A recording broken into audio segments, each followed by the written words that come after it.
Hello, TNT boys and girls. I hope you're doing well. We have another lesson for you today, 3.4, and this lesson is titled Jesus Sacrifices. If you remember, so far, this whole section is focusing on Jesus. Today is February 10th. It's the last day of hunting season. We also have around the corner Valentine's Day.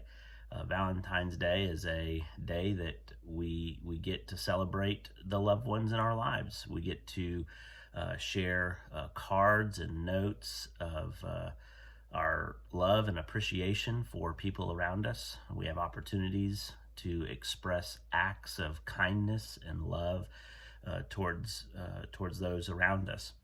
And Jesus demonstrates love for us. We read in the Gospel of Luke, chapter 22 and chapter 23, the greatest demonstration of love. And that was Jesus sacrificing himself for us.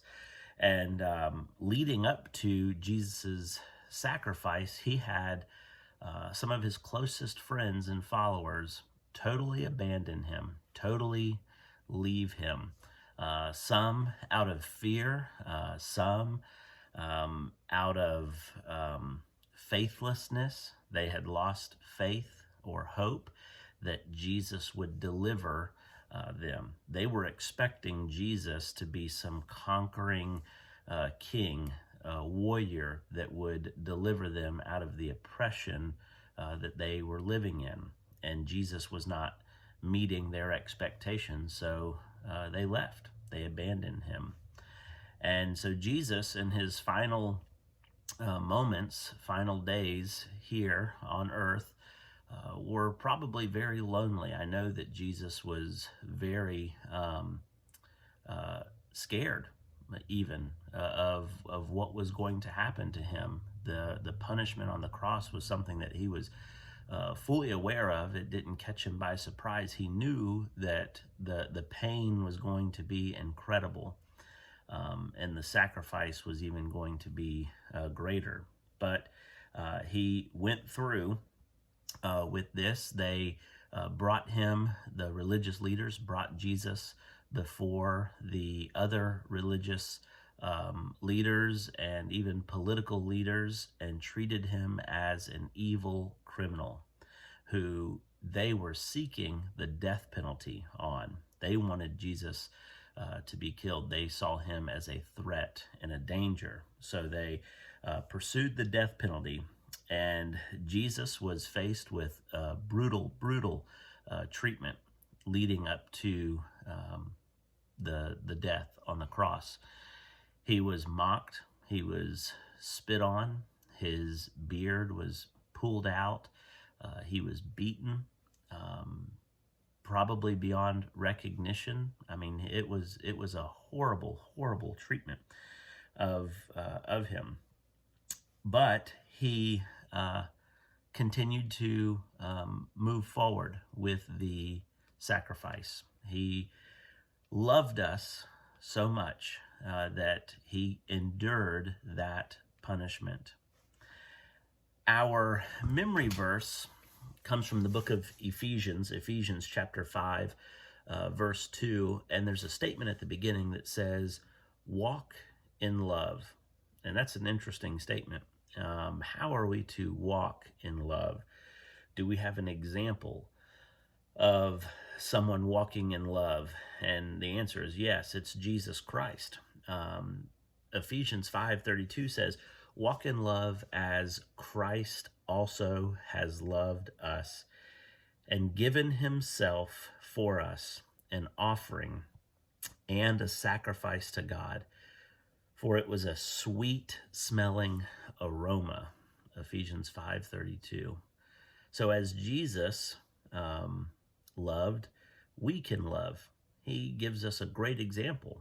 He's given us an example on service and prayer. All of the things that we've learned so far about Jesus, he has been the example. And I hope that you boys and girls will learn that as we go through these lessons and throughout the Bible. There are people in the Bible that do great things, but there's a danger. We don't want to emulate or model our lives necessarily after them. We want to model our lives after Christ. Always we need to be looking to Jesus. He is the author and the perfecter of our faith, as Hebrews 12 points out. And so if we're going to model our lives after anyone, let it be the life of Jesus. He was willing to lay his life down. He was willing to sacrifice himself. That selfless humility is something that we need. We need more Christians. We need more people to have a selfless humility. A great way to think about selfless humility is wanting what is best for someone else. A lot of times we try to get the best for ourselves. We want to be first in line. We want the biggest piece of the pie. We want the best fill in the blank. But some ways that you as a Christian, as a young boy or a girl who is in Christ, that you can show love and humility and sacrifice is wanting what is best for someone else. And sometimes it's really difficult, but you can even start with your brother and your sister. You can let them have the best seat at the table, the best position in the car ride, or whatever the case may be. But wanting what is best for them is a great expression of love. One of the things that I do with my boys, whenever they are trying to decide, okay, we got one cookie and there's two kids, who's going to break the cookie and who's going to get the biggest and best piece?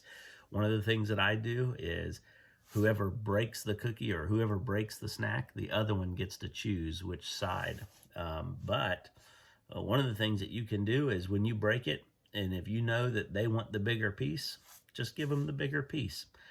It may seem silly, it may seem small, but it is an expression of love and humility.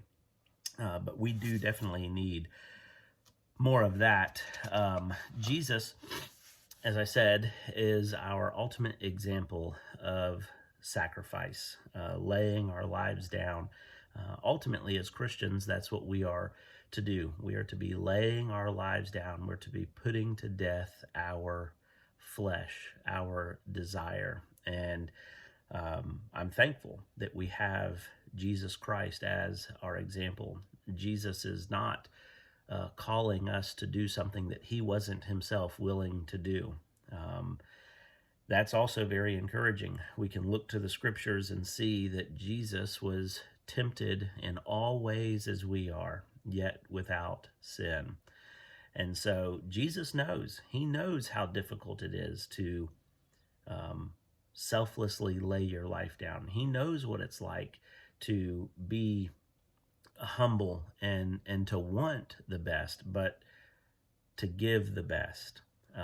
So he knows exactly what we're going through. So that's why it's important for us to lean on him and trust in him. Let me go over this memory verse with you one more time before we head out. Ephesians 5:2. Walk in love as Christ also has loved us and given himself for us, an offering and a sacrifice to God for a sweet smelling aroma. I hope you all have a good day. Happy Valentine's Day.